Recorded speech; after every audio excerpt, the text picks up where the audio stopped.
오늘은 이제 열방의 심판에 대해서 계속 나오는 말씀 중에서 이제 아람의 다메섹이라는 도시, 그리고 아랍의 이제 게달과 하솔이라는 두 부족, 그 다음에 엘람이라는 나라에 대한 하나님의 이제 심판을 말씀하고 계십니다. 23절 말씀 보시면은요, 다메섹에 대한 말씀이라 하맛과 아르밧이 수치를 당하리니 이는 흉한 소문을 듣고 낙담함이니라 바닷가에서 비틀거리며 평안이 없도다라고 말씀을 합니다. 이제 다른 곳들은 다 나라였는데 지금 다메섹은 도시에 대한 하나님의 심판을 말씀하고 계십니다. 그 이유는 뭐냐면 이 다메섹은 아람이라는 나라의 이제 수도였습니다. 근데 이 아람이라는 나라가 이미 아수르에게 멸망당한 뒤였습니다. 근데 이 망한 뒤였음에도 이 하나님께서 다메섹에 대해서는 다시 이제 심판하시겠다라고 말씀하고 계시는 장면입니다. 그러면서 먼저는 이제 아람의 두 도시였는데요. 하맛과 아르밧이라는 두 도시가 먼저 공격을 당할 것이고, 그리고 이제 그 소식이 다메섹에 들리게 되는 이제 스토리가 나옵니다. 그랬더니 이제 낙담을 하는데 바닷가에서 비틀거리며 평안이 없다라는 이제 좀 묘한 이제 구절이 나오는데요.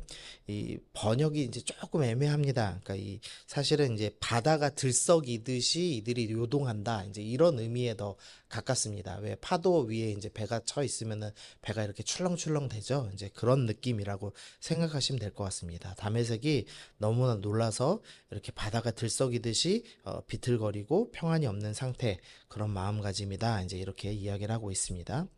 25절 말씀 보시면 어찌하여 찬송의 성읍 나의 즐거운 성읍이 버린 것이 되었느냐 돼 있는데, 이게 이제 마치 하나님이 말씀하신 것처럼 들으면은 참 이상합니다. 왜냐하면 다메섹은 분명히 이방 도시인데 이 찬송의 성읍, 나의 즐거운 성읍이라고 부르시는 게 이상하죠. 그래서 이 구절은 하나님께서 지금 이 문구를 쓰시는 게 아니라 이 찬송의 성읍, 나의 즐거운 성읍이 다메섹 사람들이 자기 성읍에 대한 별명으로 불렀던 이야기인 듯합니다. 그래서 그들은 찬송의 성읍이라고 부르지만 나는 이제 이곳을 멸망시키겠다, 이제 이렇게 말씀하고 계시는 거죠. 이 다메섹은 이 해변길이라고 부르는 이 무역로가 이 바다 쪽으로 이제 펼쳐져 있는데, 그 길이 쭉 연결해서 어디로 연결되냐면 다메섹으로 연결이 됩니다. 그리고 동시에 그 동쪽에 보면 왕의 대로라고 해서 암몬과 모압 쪽으로 해서 이제 이어지는 또 무역로가 있죠. 이 왕들이 전쟁에 나갈 때 쓰는 길이라고 해서 왕의 대로라고 부르는데, 그 무역로도 어디서 만나냐면 다메섹에서 만납니다.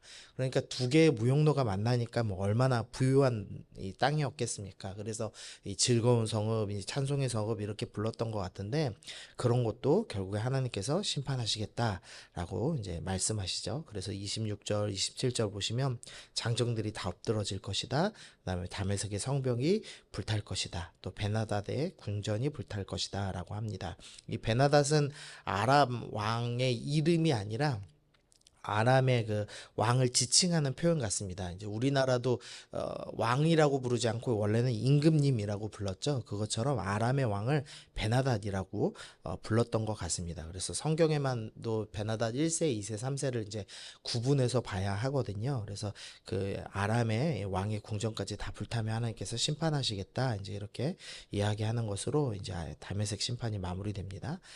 그다음에 이제 28절부터는 이제 아랍 사람들이 심판당하는 내용이 나오는데, 대표적으로 이제 두 지파인 게달과 하솔이 나오고 있습니다.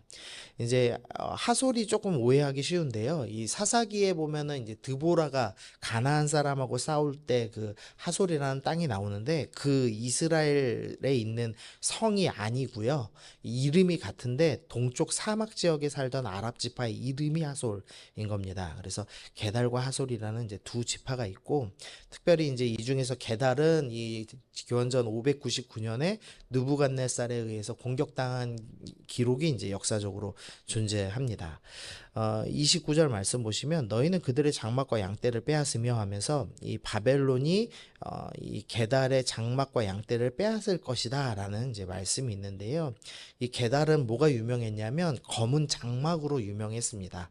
아가서 1장 5절에서도 이 예루살렘 딸들아 내가 비록 검으나 아름다우니 게달의 장막과 같을지라도 라고 하면서 이 아가서에 나오는 이 솔로몬의 여인을 이 게달의 장막과 같이 아름답다, 이렇게 묘사 역사할 만큼 이 게달의 검은 장막이 유명했는데 하나님께서 그 자랑하던 장막을 다 빼앗으시겠다라고 이제 말씀하시는 겁니다. 그리고 33절 보시면 하솔은 큰 뱀의 거처가 될 것이다라고 되어 있죠. 이제 큰 뱀의 거처가 된다, 이게 무슨 말인가 이제 생각하기가 좀 어려운데요. 쉽게 말하면은 이제 바벨론이 완전히 황폐하게 만들어 버린다는 겁니다. 광야가 돼서 뱀들이나 사는 땅이 될 것이다. 지금 이렇게 하나님께서 이제 황폐하게 만드시겠다라는 심판 메시지가 선언되고 있습니다. 이제 그 다음에는 이제 엘람이라는 이제 좀 생소한 나라가 나오는데요. 엘람은 이 바벨론에서 이제 300km 정도 떨어진, 그러니까 이 이스라엘에서 가장 동쪽에 있는 나라라고 인식했던 곳입니다. 아수르가 이제 제일 센 나라였을 때는 바벨론하고 연합해서 아수르랑 싸웠고요. 이제 바벨론이 최강국이 된 이후로는 이제 페르시아와 이제 연합해서 이 바벨론을 멸망시킨 나라였습니다. 근데 이 엘람이 이 느부갓네살이 기원전 596년에 엘람을 공격했는데 지금 그 공격에 대한 예언이 지금 오늘 선포되고 있는 것 같습니다. 35절 말씀 보시면 만군의 여호와가 이같이 말하노라 보라 내가 엘람의 힘에 으뜸 가는 활을 꺾을 것이요 되어 있습니다. 엘람의 가장 유명했던 게 이제 활살 쏘는 걸로 유명했다고 합니다. 그래서 하나님께서는 그들이 자랑하는 것, 스스로의 힘으로 지킬 것이라고 생각하는 것을 이제 꺾어버리시겠다라고 말씀하고 계시는 겁니다. 그러면서 38절 보시면 내가 나의 보좌를 엘람에 주고라고 되어 있습니다. 이게 이제 무슨 소린가 좀 이제 좀 난감하실 수 있는데요. 그러니까 이게 하나님의 보좌를 엘람한테 줘서 엘람이 뭐 영광 받는다 이런 의미가 아니고요. 이 왕들이 이제 전쟁을 하고 전쟁에서 승리하면은 이 패배한 성에서 잘 보이는 곳에 이 왕의 보좌를 세우고 내가 이제 이 땅 점령했다 선언하는 이제 그런 식의 행사를 했습니다. 이해가 되시죠? 이제 그 정복한 성 앞에 이제 보좌를, 이런 장면이 성경에 한 군데 더 나오는 데 있습니다.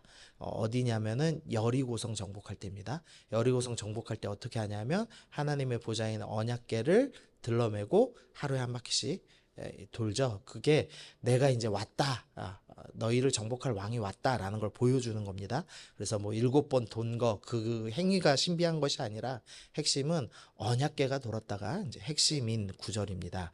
어쨌든 이제 여기서도 지금 엘람 앞에 이제 하나님의 보좌가 와서 내가 너희 완전히 멸하고 내가 승리했다. 내가 이 땅 차지했다. 이제 이것을 보여주시는 그런 심판 메시지라고 하겠습니다. 근데 이제 39절 보시면 그러나 말일에 이르러 내가 엘람의 포로를 돌아가게 하리라라고 하죠. 엘람은 그래도 하나님께서 완전히 심판하시지 않습니다. 그래서 느부갓네살이 아까 공격을 했지만 완전히 망하지 않았고 이후에 이제 고레스와 연합을 해서 바벨론을 무너뜨리게 됩니다. 그리고 나서 엘람의 수도였던 수산이 이제 페르시아 제국의 수도가 돼서 이제 엘람이 살아남는 이제 역사적 사실 관계까지도 이 예레미야 예언에서 이제 잘 드러내고 있습니다. 오늘 본문에서 지금 이제 교훈하는 거 세 가지만 좀 살펴보면은요, 하나님께서 이 다메섹이라는 한 도시, 또 아랍의 이 게달과 하솔이라는 작은 두 지파, 그리고 이스라엘에게는 별 영향도 없던 동쪽에 있던, 그러니까 이스라엘이 가장 먼 나라라고 생각했던 이 동쪽 나라 엘람도 주님이 심판하시는 모습을 보여주시면서 하나님의 심판은 가장 끝에도 이루어질 것이고 아무리 작아도 이루어질 것이고 다메섹처럼 한번 멸망당했다 하더라도 그 죄가 남아있다면 끝까지 심판하겠다라고 주님께서 말씀해주고 계시는 겁니다. 하나님께서는 죄가 남았다면 반드시 심판하신다. 심판하시는 가장 정의로우신 분, 공정하신 하나님이라는 것을 드러내고 있습니다. 그래서 우리가 하나님의 진노에 대해서 잘 기억해야 되는데 하나님은 정의를 완전히 이루시는 분이라는 것을 우리가 좀 기억을 해야겠습니다.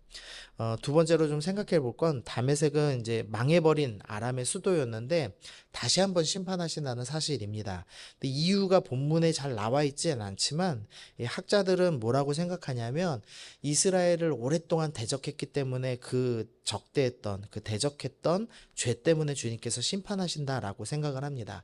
어제 우리가 봤던 에돔도 사실은 이제 교만하다 없다라는 것 외에는 명확한 원인이 잘 없었죠. 근데 에돔도 이스라엘을 적대하고 바벨론 편에 서가지고 바벨론이 예루살렘 공격할 때 에돔이 이제 예루살렘을 같이 공격하고 자신의 형제된 국가를 괴롭혔습니다. 그래서 하나님께서는 이스라엘을 괴롭혔기 때문에 내가 다메섹 다시 한번 혼내주고 에돔도 내가 심판한다라고 말씀하시는 본문으로 이해가 됩니다. 사실 아람은 이 북이스라엘과 남유다가 나뉘어져 있을 때 오랫동안 이제 이 두 나라를 괴롭혔던 나라입니다. 그래서 이 아람에게 대항하기 위해서 북이스라엘과 남유다가 연합을 하죠. 그래서 아합 왕가와 남유다의 여호사밧이 그 자녀들을 결혼시키는 스토리가 나옵니다. 그래서 이 아합의 딸이 아달랴가 이제 남유다의 이 다윗 자손들을 다 죽이고 자기가 여왕이 되려는 그런 심각한 이제 스토리가 나오기도 하죠. 그래서 하나님께서는 이 하나님의 사람들을 괴롭힌 그리고 하나님의 사람들을 타락시키려고 했던 그 아람의 죄를 잊지 않으시고 다메섹의 죄를 잊지 않으시고 지금 심판하시는 장면이 나오는 겁니다.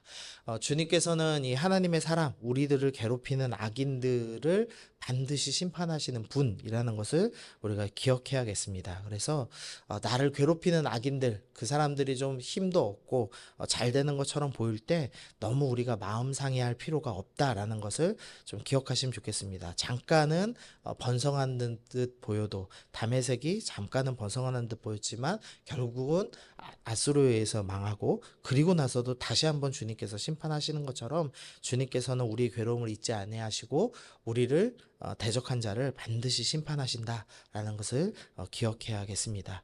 이 이스라엘 종삼았던 이집트를 10가지 재앙으로 심판하셨듯이 우리를 대적하는 자들을 주님께서 정의로 심판하실 것을 기억하시면서 우리가 이 땅에서 갚아주실 주님을 기억하며 억울해하지 아니하고 하나님을 의지하며 오늘도 믿음의 걸음 걷기로 소원하면 좋겠습니다. 우리 마지막으로 생각할 것은요. 우리 31절 말씀입니다. 여호와의 말씀이니라 너는 일어나 고요하고도 평안히 사는 백성 곧 성문이나 문빗장이 없이 홀로 사는 국민을 치라. 지금 이 아랍 지파들 이 게달과 하솔을 칠 때 이들을 뭐라고 표현하냐면 고요하고도 평안히 사는 백성이라고 말씀을 합니다. 그러니까 주님께서 고요하고 평안히 사는 백성을 공격하시고 심판하시는 스토리가 나오는 겁니다. 우리가 고요하고 평안히 살면 좋은 민족 아닌가 이제 이렇게 생각하기가 쉽습니다. 그러니까 큰 욕심 없이 자기 만족하며 조용히 사는 것, 그 정도면 괜찮은 것 아닌가라고 이제 생각을 하는데 하나님을 의지하지 않는 것, 하나님을 믿지 않고 하나님만으로 만족하지 않는 그 모든 것은 사실 죄라고 성경은 우리 가운데 말씀하죠. 그러니까 죄가 이 남에게 피해 주지 않는 것이면 죄가 아니다. 이제 이렇게 우리가 잘못 생각하고 있습니다. 그러나 주님께 순종하지 않는 것은 다 죄라는 것을 우리가 기억해야 됩니다. 우리가 자꾸 자기 만족하고 큰 욕심 없이만 살면 그 정도면 됐지라고 생각을 하는데 그것조차 죄이며 그것조차도 결국 심판받는 죄라는 것을 우리가 좀 기억하시면서 내가 주님 내가 작은 만족으로 사는 것이 아니라 하나님 나라와 하나님의 의를 위해서 사는 주님의 백성 되겠습니다. 우리 그렇게 오늘 결정하시면서 나가겠습니다. 그래서 우리 두 가지 기도하시는데요. 하나님의 심판이 완전하심을 좀 기억하시고 또 우리를 대적한 자를 반드시 그 대적을 그 억울함을 갚아주시는 심판하신 하나님이심을 기억하면서 오늘도 억울함보다는 하나님을 의지하며 믿음으로 나가기로 결단하겠습니다. 그리고 큰 욕심 없이 자기 만족하며 사는 것 그것도 죄가 될 수 있다는 것을 좀 기억하시면서 하나님 내가 오늘 내 만족을 위해 사는 것이 아니라 하나님 나라와 하나님의 의를 구하며 살겠습니다. 우리 그렇게 결단하시면서 우리 말씀 생각하면서 함께 기도하겠습니다.